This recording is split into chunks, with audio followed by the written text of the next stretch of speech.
Hello दोस्तों, मेरा नाम है मोहम्मद कैसर और आप देख रहे हैं स्टडी चैनल। उत्तर प्रदेश में एक बार फिर से बीजेपी की जीत हुई है, एक बड़ी जीत हुई है और दोबारा से सरकार बनाना एक बहुत बड़ा चुनौती थी बीजेपी के लिए, लेकिन बीजेपी ने ऐसा कर दिया और फिर से एक बार योगी आदित्यनाथ जी मुख्यमंत्री बनेंगे। एक चीज़ अब क्लियर हो गई कि उत्तर प्रदेश में अब जो भी प्राथमिक शिक्षक भर्ती होगी वो सुपर टेट के ही आधार पर होगी। छात्रों के मन में एक बहुत बड़ा डर था कि कहीं आगे आने वाली भर्तियां एकेडमिक मेरिट से ना होने लगे, स्पेशली यदि समाजवादी पार्टी की सरकार बनती तो फिलहाल जो प्राथमिक में व्यवस्था है यानी कि 40% एकेडमिक और 60% सुपर टेट, ये व्यवस्था जारी रहेगा। यूपी टेट के बाद एक और शिक्षक भर्ती की परीक्षा यानी सुपर टेट देखने को मिलेगा। लेकिन एक बड़ा सवाल ये है कि क्या भर्ती अब आएगी भी या नहीं आएगी, और आएगी तो लगभग कितने पदों पर आएगी। तो दोस्तों, आपने देखा ही होगा कि काफ़ी ज़्यादा मांग की छात्रों ने चुनाव से पहले नई प्राथमिक शिक्षक भर्ती का, लेकिन भर्ती नहीं आ पाई। और इस चुनाव में जो अभी बीता है इसमें बीजेपी द्वारा रोजगार को लेकर कुछ खास नहीं बोला गया, तो छात्रों के मन में एक डर है कि कहीं अब सरकार भर्ती ही ना दे। बहुत सारे छात्र बिल्कुल मायूस हो गए हैं और पढ़ाई लिखाई से उनका बिल्कुल मन हट गया है। वो मान लिए हैं कि अब भर्तियां नहीं आएंगी, लेकिन दोस्तों ऐसा बिल्कुल भी नहीं है। यदि आप कुछ भी इस तरह का सोच रहे हैं तो एक बार फिर से पॉजिटिव हो जाइए, पढ़ाई में लग जाइए। भर्तियां जरूर आएंगी, किसी की भी सरकार बनी हो, चाहे वो सपा हो, बसपा हो, कांग्रेस हो या फिर बीजेपी हो, भर्तियां सब में होती हैं। बिना सरकारी नौकरियों के काम ही नहीं चल पाएगा। यदि शिक्षक ही नहीं होंगे तो आखिर प्राइमरी में बच्चों को पढ़ाएगा कौन? यदि पुलिस विभाग में भर्तियां नहीं आएंगी तो कैसे काम चलेगा?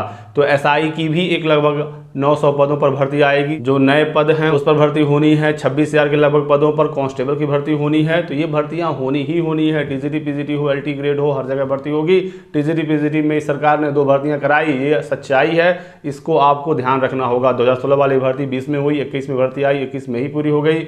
एलटी ग्रेड 2018 में आई, वो भी भर्ती पूरी हो गई। प्राथमिक में भी 2 भर्तियां हुई, 68,500, 69,000। हालांकि वो शिक्षा मित्रों के पद थे, लेकिन एक बात आपको ये भी ध्यान रखना होगा कि शिक्षा मित्रों को निकाला नहीं गया। सुप्रीम कोर्ट ने तो कह दिया था कि शिक्षा मित्र अपने पद पर कार्य नहीं कर सकते और इन पदों पर आप भर्ती करिए, लेकिन सरकार ने शिक्षा मित्रों का मानदेय भी बढ़ाया और उन्हें पद से हटाया भी नहीं, और उसके बदले में 2 भर्तियां भी कराई। तो जो चीज़ें हैं वो हैं और इससे हम और आप मुकर नहीं सकते। तो दोस्तों, ऐसा नहीं है कि आने वाले समय भर्तियां नहीं देखने को मिलेंगी। भर्तियां जरूर आएंगी, बस आप लोग पढ़ाई करें, तैयारी करें, पॉजिटिव रहिए, मोटिवेटेड रहिए। लिखित परीक्षा से ही अगली प्राथमिक भर्ती होगी तो सबको मौका मिलेगा, चाहे आपका एकेडमिक कम भी क्यों ना हो। उत्तर प्रदेश लोक सेवा आयोग से लगातार भर्तियां आई। पिछले 5 सालों में बहुत सारे पदों पर भर्तियां आई, कंप्लीट हुई। आरओ एआरओ की भर्ती आदि। अभी बताइए, यदि नहीं होगी तो सचिवालय में समीक्षा अधिकारी कौन होगा, सहायक समीक्षा अधिकारी कौन होगा? तो भर्तियां तो आनी ही है। पदों की संख्या कम ज़्यादा हो सकती है, भर्ती की प्रक्रिया आसान कठिन हो सकती है, लेकिन बिना भर्ती दिए सरकार चल ही नहीं सकती। एक चीज का आपको और ध्यान रखना है, बेसिक शिक्षा राज्य मंत्री स्वतंत्र प्रभार डॉक्टर सतीश चंद्र द्विवेदी जी अपना चुनाव हार गए। बेसिक में छात्र बहुत ही ज्यादा नाराज थे नई भर्ती को लेकर। साथ ही साथ उप मुख्यमंत्री केशव प्रसाद मौर्य चुनाव हार गए। बड़े बड़े नाम हार गए चुनाव इस बार। हालांकि पूर्ण बहुमत की सरकार जरूर बनी बीजेपी की, लेकिन 2017 की तुलना में इनकी सीटें इस बार काफ़ी कम आई।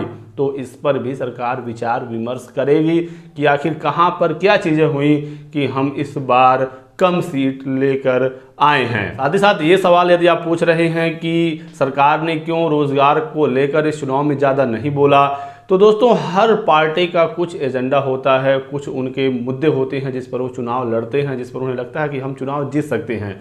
और इसके लिए मैं बहुत ही ज़्यादा धन्यवाद देना चाहता हूँ विपक्ष की पार्टियों की, चाहे वो कांग्रेस रही हो या फिर समाजवादी पार्टी। लगातार इन्होंने रोजगार के मुद्दे को उठाया। अब ये जीते हारे वो अलग बात है, एक मुद्दा तो जरूर बना, और वर्तमान सरकार जो फिर से जीती है उनको ये ध्यान है कि रोजगार एक बड़ा मुद्दा है और यदि वो भर्ती नहीं देंगे तो आगे आने वाले समय में समस्याएं होंगी। 2024 में ही लोकसभा के चुनाव हैं और इसी चुनावों में भी एक बार फिर से टेस्ट होगा उत्तर प्रदेश का। तो सरकार भर्ती जरूर निकालेगी। और प्राथमिक में जो 1.25 लाख पदों पर भर्तियां हुई, इसको लेकर सरकार ने बार बार अलग अलग मंचों से बार बार जिक्र किया है कि हमने इतनी भर्ती की प्राथमिक में, तो 2024 के पहले एक भर्ती वो जरूर बड़ी निकालेंगे और उसे कंप्लीट करने की कोशिश करेंगे।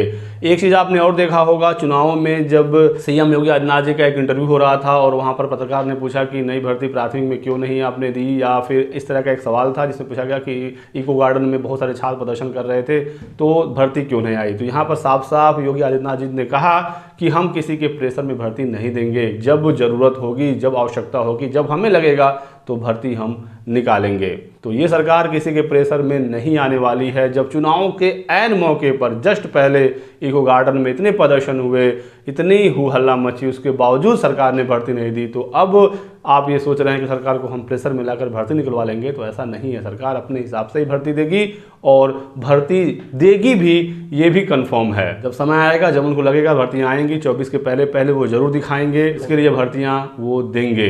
ये कुछ चीज़ें हैं जिसका आपको ध्यान रखना है, पढ़ाई करते रहना है, तैयारी करते रहनी है। साथ ही साथ सीएम का एक ड्रीम प्रोजेक्ट था उत्तर प्रदेश में, जो भी शिक्षक भर्तियां वाली संस्थाएं हैं, प्राइमरी, जूनियर, टीजीटी, पीजीटी, सबके लिए वो एक संस्था बनाना चाहते थे, शिक्षा सेवा चयन बोर्ड, और इसी से सभी भर्तियों को कराया जाए। हालांकि कोविड आया, काफ़ी सारी चीज़ें हुई और ये जो प्रोग्राम था ये ठंडे बस्ते में चला गया, लेकिन एक बार फिर से ये मामला उठेगा और इस बार हो सकता है कि बड़ा सुधार देखने को मिले शिक्षा विभाग में, क्योंकि भर्तियां काफ़ी ज़्यादा लटकती हैं और मामले लंबे खिंचते हैं।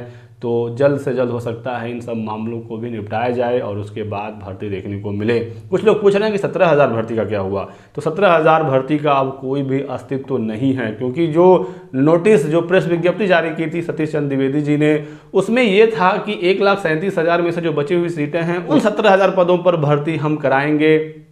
यदि उस पर विज्ञापन आ गया होता तो जरूर योगी सरकार उसे पूरा करती। विज्ञापन तो आया नहीं, सिर्फ एक प्रेस विज्ञप्ति थी। हालांकि कुछ अधिकारियों को सूचना जरूर थी 17,000 भर्ती का, वो मौखिक रूप से ही था, कोई नोटिफिकेशन जारी नहीं हो पाया था। और जो 1,37,500 सीटें हैं शिक्षा मित्र वाली, उसमें बहुत सारी चीज़ें हैं। अभी 68,500 की भर्ती का मामला कोर्ट में है। उन सीटों को आप कैसे फिर मान सकते हैं कि खाली हो गई, 17,000 आप भर्ती दे देंगे।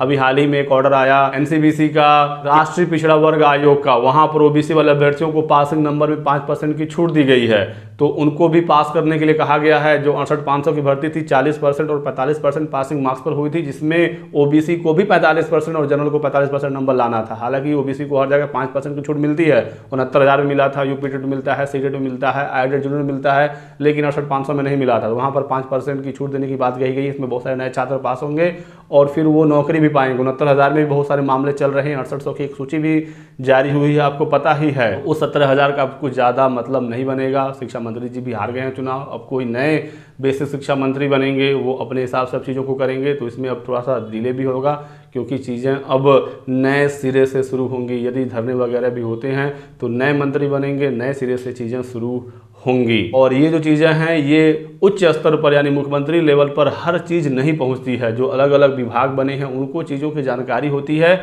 क्योंकि इको गार्डन में बहुत सारे धरने होते हैं, सैकड़ों धरने वहाँ पर चलते रहते हैं। एक एक बात, एक एक चीज़ मुख्यमंत्री कैसे समझ सकते हैं कहाँ पर क्या चल रहा है। वो जो विभाग का मंत्री होता है वो चीज़ों को देखता है, समझता है, और वो अपने हिसाब से जिस तरह से वो आगे उन चीज़ों को बढ़ाए, फिर वही चीज़ें ज़मीन पर उतरती हुई दिखती हैं। भर्ती 17,000 पर आए या 70,000 पर आए, यदि आपकी तैयारी होगी तो आप नौकरी जरूर पाएंगे, और लिखित परीक्षा से ही भर्ती होगी, ये भी तय है। जो जीता, जो आया वो बेहतर हुआ, इसको लेकर आप परेशान ना हो कि बीजेपी आ गई है तो सरकारी नौकरी नहीं आएगी और कोई और होता तो नौकरियों की भरमार कर देता। ऐसा कुछ भी नहीं है। मैं ऐसा आज इसलिए कह रहा हूँ क्योंकि जो होना था वो हो चुका है। जिसकी सरकार बननी थी बन गई है। पढ़ाई करें, लगन से, मन से तैयारी करें, भर्तियाँ जरूर आएंगी और आपको नौकरी भी मिलेगी। तो ये था दोस्तों आज के वीडियो में कुछ महत्वपूर्ण अपडेट। वीडियो को लाइक और शेयर कर दीजिएगा, चैनल को सब्सक्राइब करके बेल आइकन दबा लीजिए ताकि आपको इसी तरह की सभी लेटेस्ट और ऑथेंटिक इन्फॉर्मेशन मिलती रहे। Thanks for watching.